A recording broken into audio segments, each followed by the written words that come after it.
Hey guys, welcome back to the channel. What you're about to watch is part 2 to a video I posted last week about the split between Candace Cameron Bure and the Hallmark movie channel. She actually starred in a lot of movies for them over the course of 14 years, and so it was a pretty big deal whenever she left to go to Great American Family where she's at now. So before you watch this video, go check out the first one for a breakdown of the situation and the first movie in this series. Without further ado, let's get to the Great American Family movie we're reviewing right now, A Christmas Present. Now let's take a look at A Christmas ...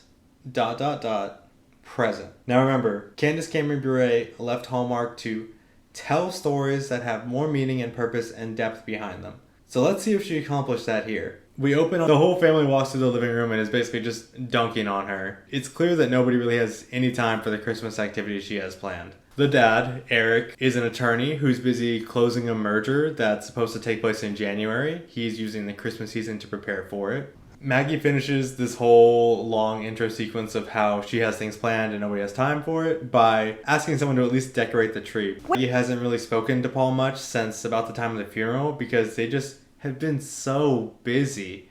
And oh my goodness, this is the part of the movie where it really just starts to hammer you over the head with the idea that, hey, these people have a lot going on. Look, we all know someone whose entire personality is how busy they are and they love to tell you all about it. I'm not saying that that's not a thing that exists, but oh my goodness. The lack of subtlety and nuanced storytelling in this movie drives me crazy. Characters don't actively suffer from packed schedules. They don't forget important things because they spread themselves too thin. We just are dropped at like the tail end of this story and we just have to be told about all the ways they're suffering because they're so busy all the time.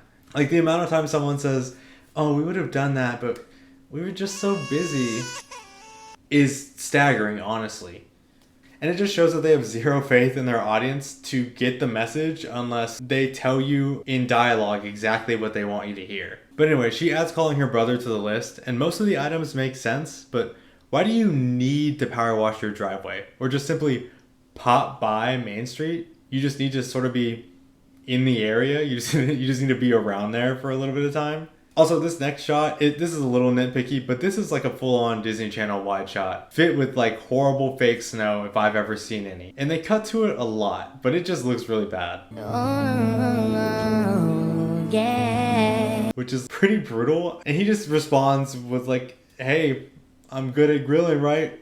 I'm a guy. I don't know about the rest of cooking, but I'm a guy, so I know how to work a grill. So after she snaps out of this busyness-induced trance, I guess, Maggie begins to talk about how her and Eric have started to drift apart because of everything that's going on in their lives. But she says that they're both aware of it and that is half the battle. Paul counters, though, and says, well, sure, but doing something about it is actually the hardest part. She hits him with what could be interpreted as a passive-aggressive, well, at least Amy were going through a similar situation before she got sick. He does not, however, provide much meaningful advice for Maggie in the situation. Maggie asks how he and Amy fixed their disconnect, and he basically just says she got sick, so they had to. Amy and I went through something very similar a few years back. How'd you fix it? Amy got sick. Which sounds a lot like he's suggesting she get cancer so she and Eric can come together again. But he also launches into another sermon about how faith saved them and that they couldn't do it on their own. Which, if you've ever been in church, you've probably heard a lot. Again, a nice sentiment and central to the Christian faith. But when someone is asking you for advice, it doesn't really mean much in like a practical sense. I feel like that statement of like asking God to lead you or like relying on God is more of a mindset thing than anything, because God's not like a genie that just fixes things whenever you ask him to, you know? He doesn't just snap his fingers and all your problems are gone because you're telling him, okay, all of a sudden I'm relying on you and now that means you take all my problems away. And I know it sounds nitpicky, but if you ask someone how to repair a relationship, you probably appreciate some advice for practical steps like couples therapy or conflict resolution tips rather than just them telling you to keep a positive attitude about the whole thing. I mean, that's certainly part of it, right? But the other half of it is the harder part, actually doing something about it, like you said. But anyway, the next activity they have planned is a Christmas scavenger hunt. Okay, it's time for our Christmas scavenger. That's all well and good, but the next sequence of events is what drives me up the wall. Because Ashley hears the story, turns to her dad and goes, "What's pollen?" What's pollen? And I'm in disbelief because, like, is Ashley stupid or something? Does she not know what pollen is for real? When I was Ashley's age, sure, I couldn't give you like an Encyclopedia Britannica definition of what pollen is, but I had a general sense of what it is. I feel like we all sort of knew what pollen was. Something that causes allergies, something that makes you sneeze, make your nose run, make your eyes hurt. That's the basics of pollen. Everybody knows that. But it's such a random thing for the writers to pretend that a child wouldn't know at all. But it'll become clear why they picked that detail in the next couple sentences here. Paul responds to this absolutely wild question by just simply saying it's something that's not found around Christmas time. To which Ashley replies, like picnics? Which again, another wild leap to make, because why is a kid's first thing that pops into their head whenever you tell them something that's not around during Christmas, a picnic? You would think that she would at least name her mom before that. But obviously the writers put this horrible sequence in there. So I'm wondering, did somebody have that story in mind and need a way to get there? Or did someone just throw a bunch of words into a word generator and get this string, realize it made no sense, and cut it off halfway through? Either way, why is this in the movie? Later that night, Paul catches Maggie alone again. I think he's just like waiting in the shadows for anyone to be alone so he can just start giving them advice about the Bible and stuff like that. But they have a conversation about whether or not it's better to rely on yourself or trust in God for your provision, which again is very central to the Christian faith, but also not exactly practical advice in any sense of the word. Because Maggie's right, there are also verses in the Bible that talk about being self-sufficient, because God's not just going to hand you everything while you sit around and wait for him to give it to you. But if you remember, Maggie also has to talk to Eric tonight about their marriage. When she finally gets back to the room that she's sharing, she can't like just shake him and wake him up and see if he still wants to talk. But she doesn't try and wake him up. She just goes to sleep. And when she wakes up the next morning, she's helping Paul make a pie that he has to take to church later in that day. And let me tell you, they must have mic'd this mixing bowl all the way up, because there are some R-rated sounds coming out of this bowl the entire scene.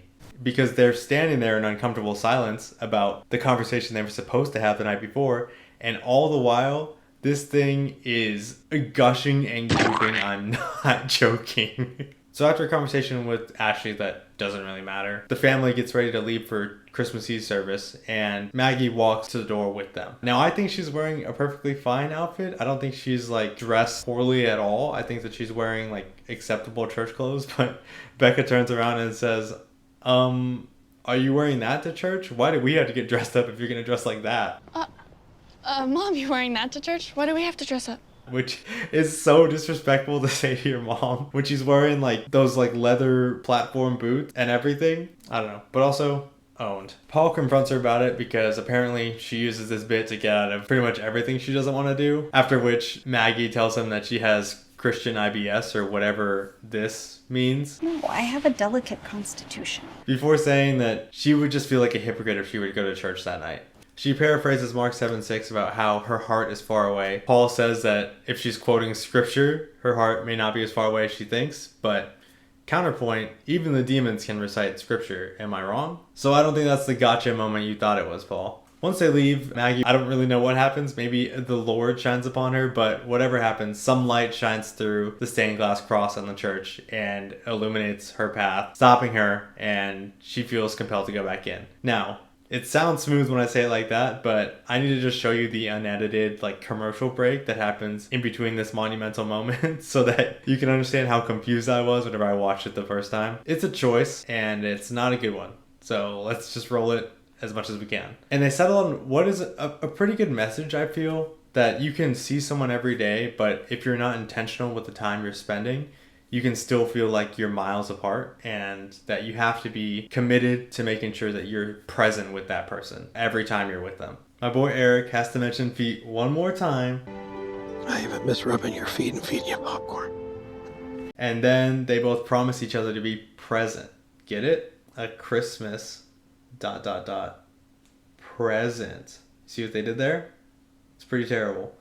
Also, there's this weird bit at the very end here where this like goldenish light. But anyway, that's a Christmas ... present. Thank you, God. For what it's worth, this movie did actually try and answer the meaning of life question that the Christmas contest glossed over. But the problems I have with this movie lie in its inability to do or say anything with any amount of subtlety. The two main characters are too busy.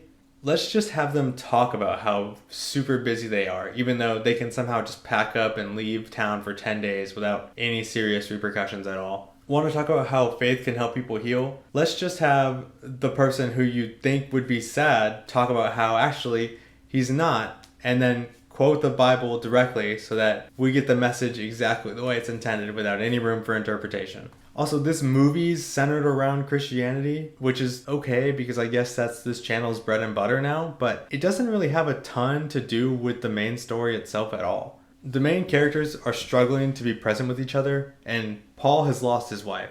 Now, Paul has hope through faith that he'll be reunited with his wife one day, so that's relevant to the story. Though again, not as unique as the movie paints it out to be. But the main characters don't really grow or solve their issues in their relationship because of their growing faith in Jesus. Paul speaks to each of them, and he does quote the Bible when he does it, but they don't ever take any concrete steps towards improving their communication until they decide they're going to go to church regularly. And then it's like all of a sudden they magically just decide that they're going to be a better husband and wife because, I don't know, now they have a better relationship with Jesus and that just magically fixes people for some reason. I feel like a lot of their growth comes from slowing down and spending time together, and Maggie's growing relationship with Jesus happens separately outside of that. But it's presented almost as like a, wow, she found Jesus and now her family is saved thing. And I just don't think that that's what the movie is showing us at all. It would be interesting to wrestle with the idea of how people like Paul might find hope in loss, but that's used more as a tool to teach Maggie about trusting God, while the main story of her family coming together isn't super connected to that journey. And like I said earlier, the biggest issue here is that I feel like the writers of this movie present Maggie as the classic person who is not yet a Christian, and Paul as the type of person that Christians have in their head whenever they think of how they're perceived by the outside world. And I don't know if that's necessarily accurate. Like, Maggie is shocked and bewildered that after a couple months, Paul is doing okay. It just blows her mind that he can recover from something like that. A lot of people do. Not just the people who know Jesus, a lot of people get through it. That's not so foreign to everyone else in the world that Maggie would be incapable of understanding, is what I'm trying to get at, I suppose. And especially whenever she meets his community and they are not like just pitying him for like pity's sake, that they actually care about him. She is like blown away, like physically unable to understand why they would be that way. And I feel like that's sort of like an attempt to say like, wow, like this Christian community is crazy. Like it is something that nobody else has ever seen before. And I promise you, like, it's fine. It's good to have a group that you can go to, you know? But, like, a lot of people have groups that they go to. A lot of people have communities they're supported by. Even though I have Jesus, a lot of times it does feel like I'm just getting by. So I don't want to put the narrative out there that, like, if you accept Jesus, like, everything is going to be amazing. Like, I'm on a different plane of existence. Life is still pretty terrible wall to wall. That's not a threat, that's a promise from the Lord. He tells you that. If you accept Jesus, it will actually be harder for you. So I just think that it's a little bit weird, the way that this movie presents Maggie, especially since she grew up in the church. She should, at the very least, know all the right answers and maybe just not believe them as strongly as Paul does. But she is just like shocked and appalled that this is the way that people who love Jesus act and operate towards each other. And I just don't think that that's realistic. And I think that that's painting Christian society as this thing that the rest of the world would be so lucky to be a part of that they can't even comprehend what they're missing out on. Okay, rant over. This movie's writing was lazy. And like I said, the Christian storyline felt just kind of thrown in there with no ties to the actual like marital problems of the main characters. Again, they just kind of magically fixed everything as soon as they decided, hey, let's go to church regularly. And then it was just like, oh, now we know how to fix our marriage, even though we haven't even been yet, you know? It also seemed like they couldn't think of really any fun Christmas activities to do, so they stopped at escape room, and then everything else was like, take pictures, do Christmas trivia that totally exists. I insist it does. Well, I insist it does not. 3 out of 10. Candace Cameron Bure left Hallmark because she wanted to tell more meaningful stories than the standard holiday lineup at Hallmark would allow. Well, we watched a movie from her old network and one from her new network. And my conclusion is that these movies are not really that deep no matter how you slice them. They can't possibly be. I mean, they churn these out so quickly every year that there's no way they're going to be good. Bure's remarks were insensitive, and as far as the Great American Family Network goes, it's not Ibsen. So to pretend like there's a noble cause here when really your only goal is to monetize the Christmas season by just churning out as many of these horrible films as you can in one year is pretty weak even before you mention the homophobia. In conclusion, if you like watching Hallmark to get into the holiday spirit, I'm not trying to yuck your yum. You, do what works for you and your family. I don't think every program on TV has to be award-winning if people get enjoyment out of it. But maybe skip the trip over to Great American Family. There's nothing profound happening there, and you can skip out on supporting someone like Candace Cameron Bure, who has spoken out against marriage equality in the past. But that's all I have this week. My name is Aaron Trevino. Please remember to like, comment, subscribe, turn on notification bells. You can follow me at Aaron C. Trevino on Instagram and on TikTok. The good guy of the week this week is Jesus Christ. The bad guy is Kirk Cameron. Thank you guys so much. Merry Christmas, happy holidays. Hope you have a good time this holiday season with your family, however you're choosing to spend it. Thank you for sharing a little bit of it with me. I appreciate it. I'll see you guys next week.